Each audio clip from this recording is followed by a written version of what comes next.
is going on, everybody? It is your boy Arrows, and guys, Palworld has released the contents of their two structure decks, their two trial decks, Dawn of Palpagos Red and Blue, and Dawn of Palpagos Green and Purple. So we have all the cards revealed. I'm excited. We're going to go over the list, talk about the cards. It's going to be a good time. Guys, like the video or content like this, please, please, don't forget to like and subscribe to the channel. Ding the notification bell if you want to be alerted to any of the content we post here on this channel. Yeah, it's going to be good. We're going to go into these starter decks. We're going to talk about some of the cards. I have my drink because my voice is going out. But I want to give you all the Palworld content. If you guys want more Palworld content, I have been posting cards of the day up for this new set. It's mostly been starter deck cards, I think, lately. I think they have started to release some of the non-starter deck cards on the site. So we're going to be talking about some of those on the YouTube Shorts. Go check that out. All right, let's get into this deck.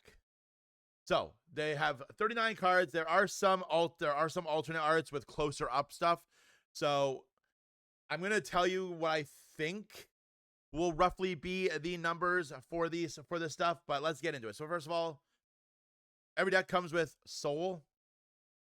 It's your mana source. If you ever watched me talk about the Learn to Play video or the Learn to Play video, you know that this is your mana. You have to tap it to play Pals. Next, we have Grisbolt, the Rumbling Tank. Grisbolt is a Pal card type, a lucky Pal. So if you flip him over as damage when your opponent attacks you and takes life, if you flip him over, you can negate the life damage in total, which is really, really cool.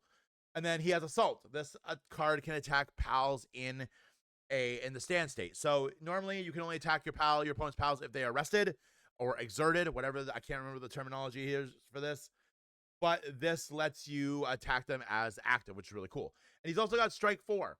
So he's going to do 4 points of life damage to your opponent when he attacks with 1600 attack. He is a big boy. We got 3 different arts for him. I don't know if all 3 arts will be included in the starter deck. I think it'd be really cool if it was, but we shall see. Then we have Jolt Hog, Shocking Yet Innocent. Every starter deck for most card games, they come with like these generic, like these guys are just kind of here. They're vanilla. They don't cost a lot. They have a small bit of power and they do some damage. What makes them, in my opinion, really good in this game is that you can attack on your first turn. You can attack on your first turn. You can attack when you play a Pal. So these little generic like vanillas are instantly really good because you can play them and you can attack with them right away. So you're getting value out of them immediately by attacking into your opponent's Pals. So I think that's really cool. Also, that's an adorable picture. Like, look at that. He's so cute. Then we have Kelpsea Ignis, the Balmy Magma. Again, another thing, generic 3 cost, 500 power, 1 strike. These things being able to attack on their first turn make them so good in this game, I think. And also, that's also a cute picture. Why are all the little Pals so cute? Speaking of cute, we have Fox Sparks, a Toasty Hug. My internet is being really weird today. I wonder if they're working on it. So this is a Pal, normal Pal, red, 4 cost, strike 2, 400. But honestly, you're probably never going to play this because it has the interrupt action. So you can discard it from your hand and pay 1, or you can discard it and another card from your hand to nullify the opponent's attack, so battle damage does not occur. So you're probably, unless you need this to win the game, you can play it and hit your opponent to drop them to 0. You're probably keeping these in your hand so you can use them to negate powerful attacks. Like obviously, if your opponent's coming at you with like a 4 strike Grisbolt, no. Goodbye. And next we have our Arsox, Burning Spoils. This card, I like this card a lot. The art is really cool. It's a really cool looking Pal. And it has 800 power, a strike 2, so it's dealing 2 damage, cost of 5. and it has on deploy get 2 wood. Now they didn't cover this. They didn't cover this in the video, but wood is something that you can get, and there's a card we're going to talk about here in a minute that lets you, pardon me, pay the wood to do other things, and that is Masanda Lux Vanguard Captain. This is a strong card for its cost and its ability. It's a 6 cost, 1100 power, strike 2, and then as an action you can consume 2 wood. This card gets plus 500 until the end of turn. This turns into a 1600 or more, depending on how much wood you have on the field, how much wood you have in play when you play it. This card is insanely strong. Like, being able to immediately just boosting into 1600 and attacking into something is really strong. Being able to do this again if you have more than 2 wood is kind of busted. Like, you could easily make this like 1700 or higher, depending on how much wood you have on the field when you play it. And next we have Blazemut Melted Sovereign. This is another Lucky Pal. I'm pretty happy that it seems like the deck is going to come with a decent number of Lucky Pals. I believe there's 2 in each of the colors that are in the deck.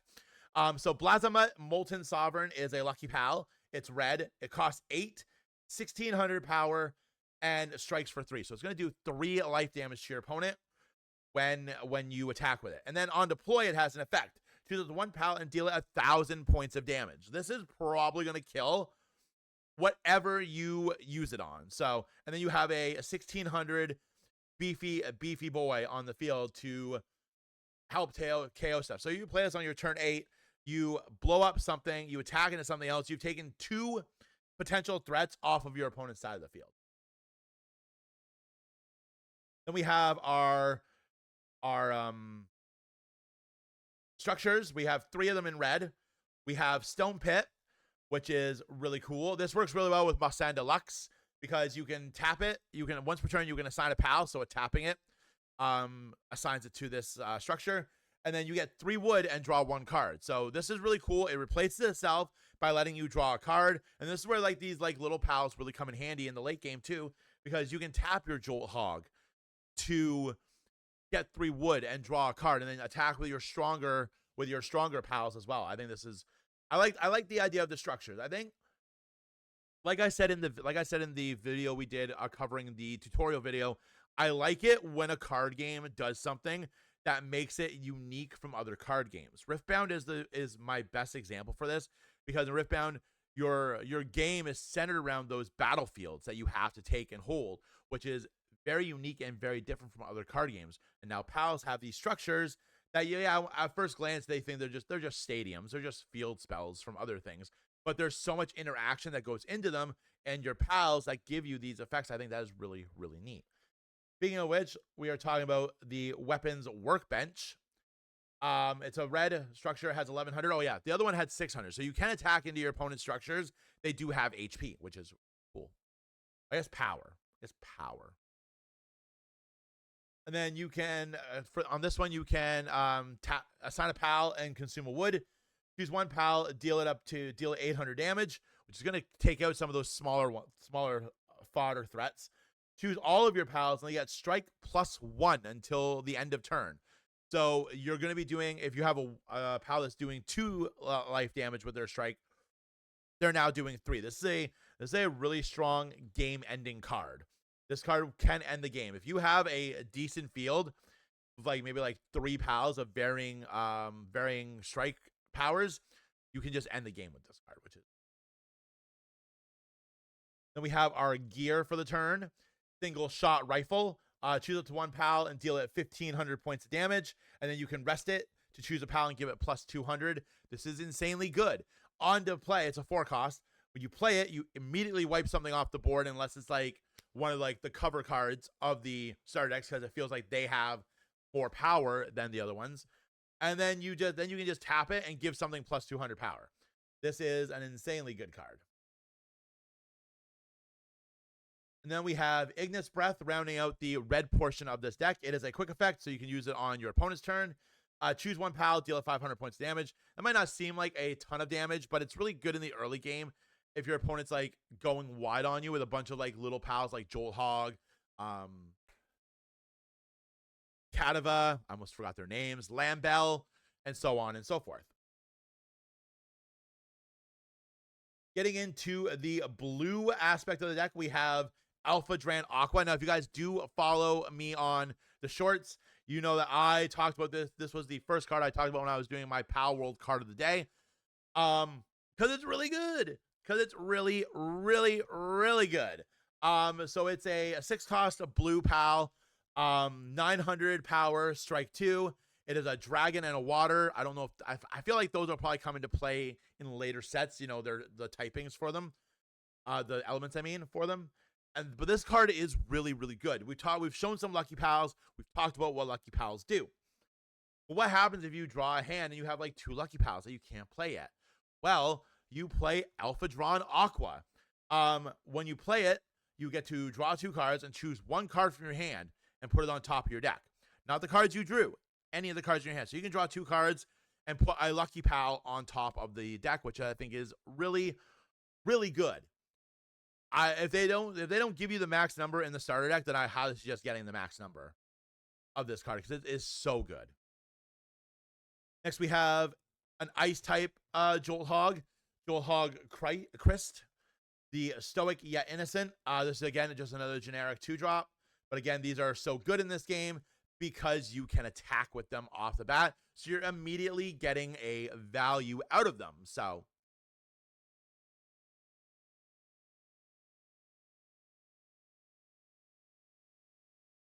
same thing with this Pengullet, frequent flyer, just a really strong card.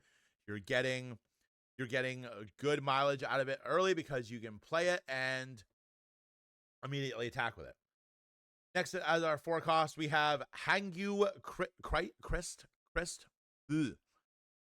like Cryo. The Frigid Wanderer. This is a really good beater card. Like, this is a card that you're wanting to use to take out something. Choose up to 1 cost 3 or less PAL and rest it, and then you can attack into it, which is really cool. Your opponent has something on the field that is like giving you some hassle. You can play that and get rid of it. So fun fact, I'm not super overly far in my Palworld journey. So a lot of these guys I'm seeing for the first time, like Raindrix. And I love this card. The art is so good. It is your interrupt, for blue. You can discard it like with the Fox Sparks to nullify attack, but my God, it has such good art. And next, we're into our first of the 2 Lucky Pals that are going to come in this deck. We have Suzaku Aqua, Way of the Current. This is a 7-cost, 1200, strike 3. It is, of course, a Lucky Pal. And it has Vigilance. Now, if you're familiar with other card games, Magic, there are other games that have it too. I just can't. Magic is the first one I think of. Vigilance lets you attack without tapping in that game. However, in this game, it's a little bit different. When you attack, you're still going to tap. But then at the end of your turn, you will stand this card. And this one has it. With 1200, that is really good. Next, we have the other Lucky Pal. This card, I believe, in this deck is a game ender. I think you can build a deck around this Mamorest Christ's ability, Roar of the Tundra. It's blue, 8 cost, 1700 power, 3 strike. Now remember, when you're flipping over your souls at the start of your turn, you are flipping over 2. So this is playable on your turn 4, which is insane at how fast this game can go. It has 1700 power, which is crazy strong. I think it's the strongest card in this deck. 3 strike is really good. Yes, Grizzbolt has 1 more, but for 100 less power. This card gets plus 200 for each of your structures. That is insane when you think that there is a structure that lets you deal damage to a pal and give this thing an additional strike. That makes it 1900 strike 4 if you have that weapon bench on the field. And then you can discard a structure from your hand. This card gets plus 1 strike until the end of turn. That is not a once per turn. That does not say once per turn you can discard 1 structure from your hand to give this plus 1 strike. That is a consistent ability. If you have 2 structures in your hand, pop them both. Discard them both. Give this thing 5 strike on its own. And then if you have the workbench, that's 6 strike. This thing can almost one-shot your opponent's life in one go. Like, this is a strong, strong card. Like I said, you could easily build around this card. Like, easily build around this card. And then, speaking of our structures, we have the antique wooden chair. This is okay. It's not terrible. It doesn't have a assigning effect. It just has an auto deploy effect. So when you play it, choose one pal and it gets plus 1,000 power till the end of turn. That's okay. It's not great. This primitive workbench on there. Hold on. Sorry, I think they're working on something in my area because my internet is being really weird when I'm recording this. Primitive workbench is a structure that is blue, costs 3, has 1,100 power. Reveal the top card of your deck. If it is a 6 cost or less structure or gear, you may deploy it. If you did not deploy it, add it to your hand. This is just a really good card to let you get more structures out to power up your mammal rest. Just really good. Excuse me. Then we have our single shot spear launcher. This is the gear for this deck, the blue gear for the deck. It's a blue, it costs 3. And then on deploy, draw 1 card, and then you can rest it to choose a pal, get plus 200 till the end of turn. This is a really good card. The drawing cards is, in my opinion, just as good, if not better than dealing damage. And being able to give something else plus 200 is just really, really strong as well. And then we have our Crystal Breath. This is our quick our quick card for blue in the deck.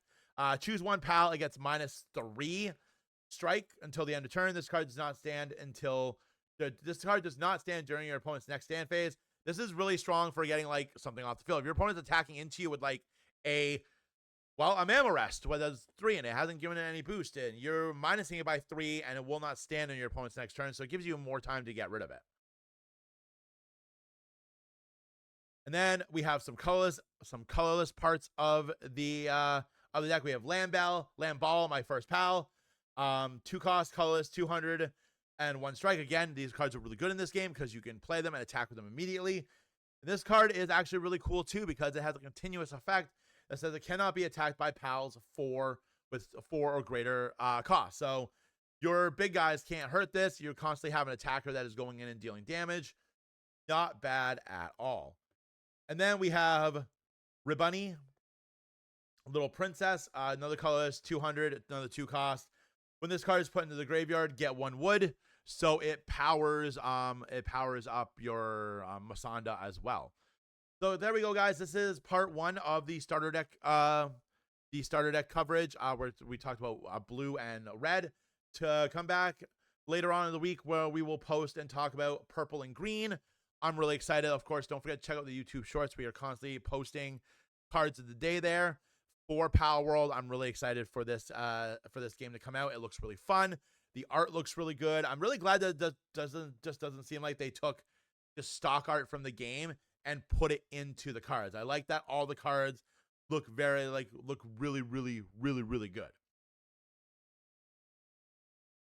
But as always, folks, don't forget to like, subscribe, ding, all that jazz. We said it at the start. We're saying it at the end. We're just talking about it.